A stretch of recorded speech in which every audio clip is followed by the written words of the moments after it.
Now, today's last lesson in the Unit 8 here is to do with continuously compounded interest. So the compound interest we were talking about the last lesson was, let me write the formula here so you guys can see it. So you had the amount in your account was the principal 1 plus the interest rate divided by the number of times compounded, and then the exponent there is the number of times compounded per year. And this little example is kind of where the formula came from that we're going to use today. So it says at the top, let's say you invested $1. So that would be my principal. And I know this is super weird, but it's how this is developed. At 100%, if that was my interest rate, 100%, what would that be as a decimal? 100%.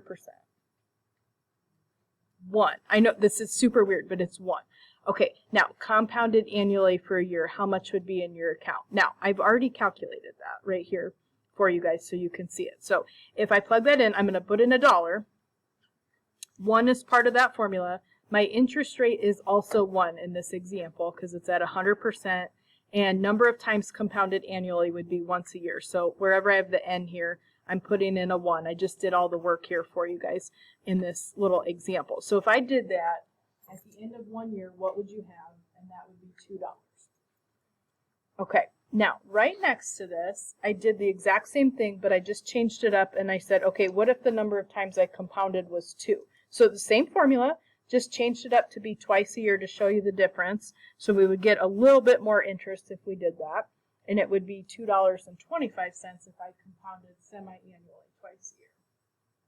Okay, now the third example that I have typed in there says N equals 100. So that would be 100 times during the course of the year. What would that look like? And then usually people will kind of think, oh, that should be way more. But if you look at the decimal here, if you simplify this, and they rounded it out to multiple decimal places here, it's not really that much more. That really large number, the 100, it's not really that much more. It's a little bit like $2.70 basically. So as this changes and this exponent changes, this little table over here will show you what you would get. I don't have it worked out for all of these, but as I increase the number of times I compound, this value starts to really not change very much. So this last example here, if I put my interest and I compounded it 1,000,000 times during the course of the year, you guys can see this is approaching this decimal, and that decimal is that lovely number we were talking about the other day, which is so if you have continuously compounded interest, so they're constantly compounding your interest, not a lot of banks offer this as an option, but there are some that do. So as you do that, that transforms the formula that we had from yesterday into what you have here. And some people call this the Pert formula because it looks like the word Pert, which is not actually a word. So anyway, this formula is what you want to use if you see in the question that you have continuously compounded interest. It's pretty similar in terms of what the variables represent. You just don't have a number of times compounded involved in this because the E kind of replaces that. And just let you guys know as a technicality, the time here, just like yesterday's compound interest formula, this is in years, and the R for the interest rate has to be as a decimal. So most of the questions will give that to you as a percentage, so you might have to convert that to a decimal. But if you see the word continuously compounded interest in the question, just going to use this formula instead of the one I gave you guys yesterday. So E is not a variable in that situation. It is that 2.718 number. So that has its own nice button on the calculator, and we're going to end up using that today.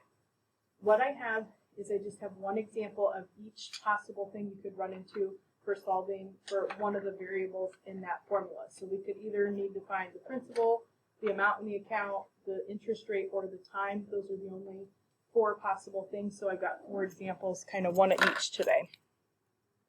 And you're going to want your calculator because these don't always have nice answers.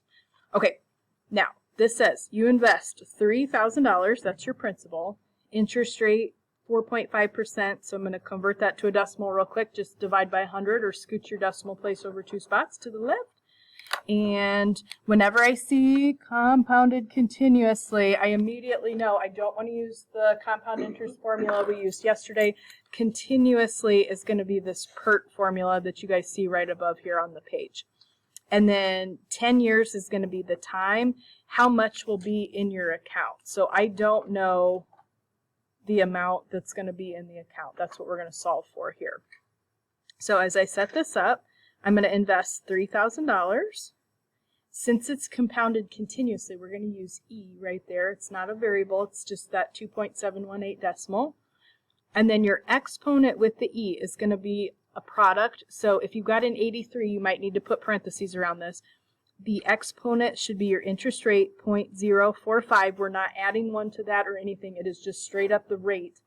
And then you multiply that by the time it's in the bank or wherever you have it invested, which this question is going to be 10 years. Okay, so like I said, you can type this all right into the calculator. If you have a scientific or an 83, you might just have to put parentheses around that exponent product there, 3,000. Okay, E is a second function on most of the calculators here. It should just be second, and then the LN button is right next to the 4 to the left of it if you've got an 83 or an 84. And then my exponent here, if you've got an 83, just put parentheses around this product, but 0.045 times 10, and then that'll tell you how much you have in the account. We're going to go 2 decimal places for any of the questions that are asking us about money. So this would be $4,704.94. And if anybody's not getting that, I will come look at your calculator, but that's what we should be getting for example 1 here. Does anybody have any question?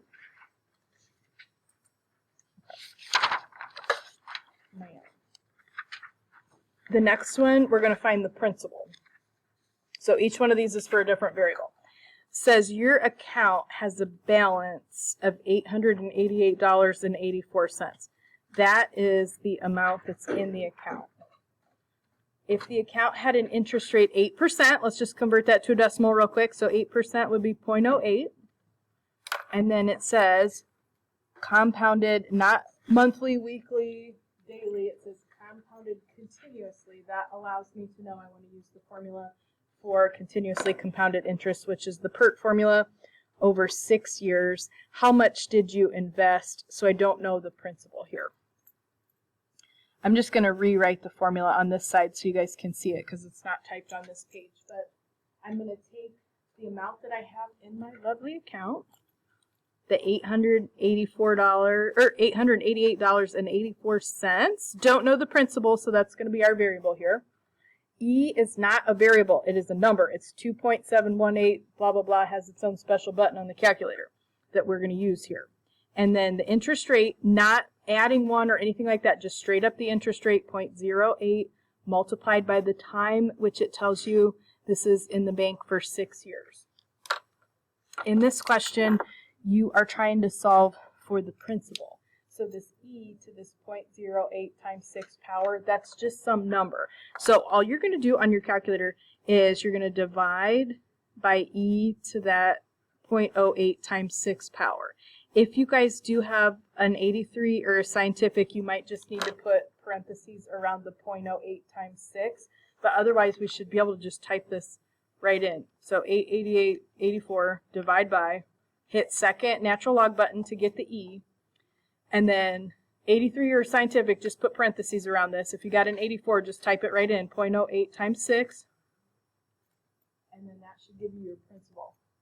What would you guys tell me if I asked you how you would write your answer for this one? Like, what would you round that to? I would just do 550. 550.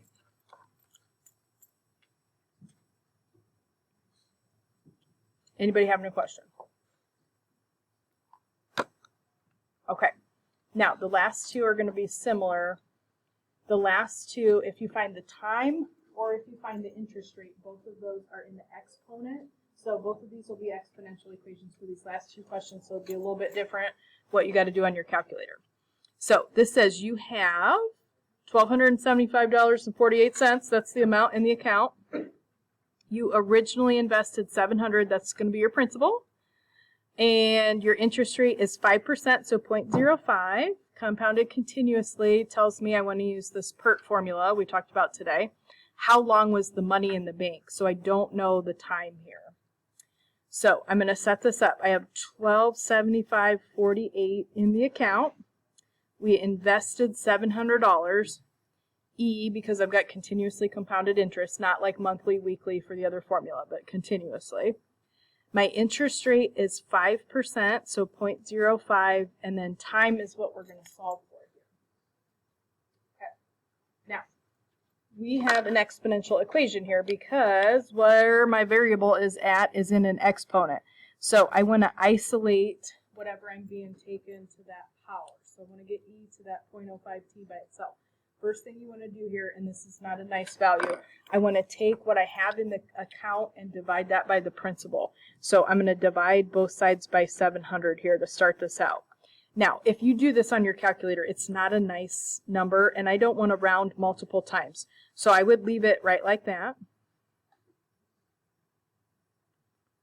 I'm just going to leave that fraction right there for a second. Okay. How do I get rid of the e?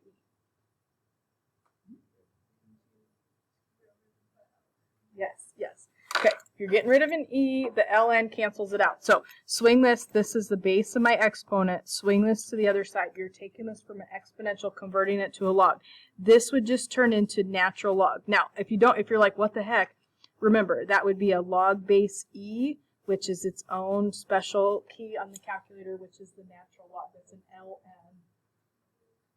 All right, now I didn't round this, so I just left that 1275.48 divided by 700. So I'm going to type that into my calculator. When I convert that to get rid of the e, to get me the natural log, you don't have to do a change of base or different menu or anything. Just ln has its own button, bless you. But you do have to take one extra step when you're done and divide this by 0.05 to get the time here. And the time will be in years. So just natural log, do that 1275.48 divide by 700. And then I'm going to divide that by 0.05 because it's 0.05 times the time.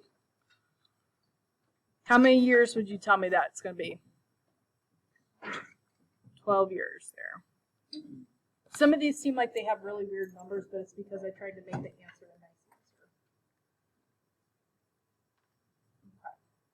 We got one more at the bottom. This will be super similar, but it's just a different variable. Okay, it says a retiree has $46,993.06 in their account. So that's the amount in their account that they set up when they started working.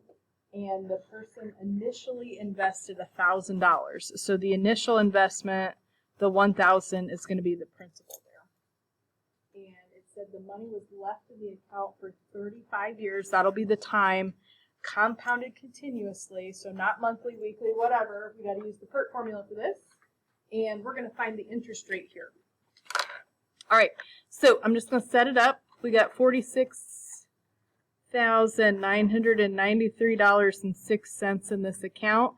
We invested $1,000. Compounded continuously means I'm going to use E. And then I don't know the interest rate, but I know the time that it was left in the account was for 35 years. So that's going to have R times 35 is my exponent.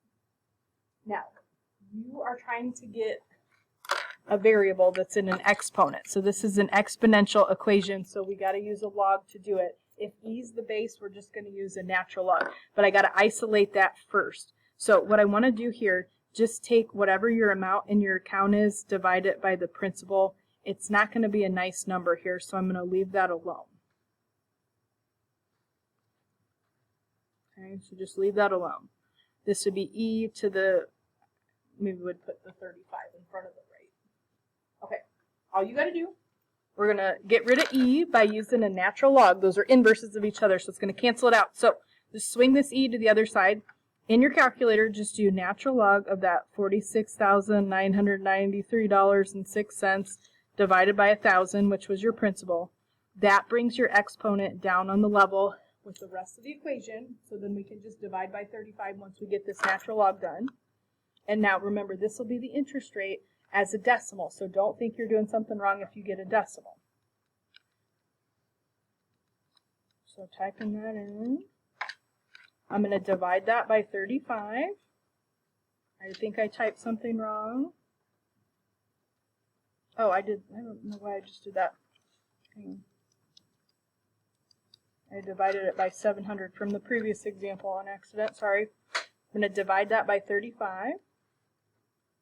And to me, that would round to 0.11. I've got 0.10999 all the way down there, so I'm going to do 0.11. It says, what's the interest rate? Now, it doesn't specify here, so I would take the 0.11, or if you were to actually go into the bank, they're not going to tell you that's the interest rate in that format. They would tell you it would be 11% because that sounds better than me saying 0.11. So I would take either one if it doesn't specify in the question. You could do the decimal, or if you want to convert that to a percentage, it's up to you if it doesn't ask. I think the questions on the homework will say write it as a percentage. Okay,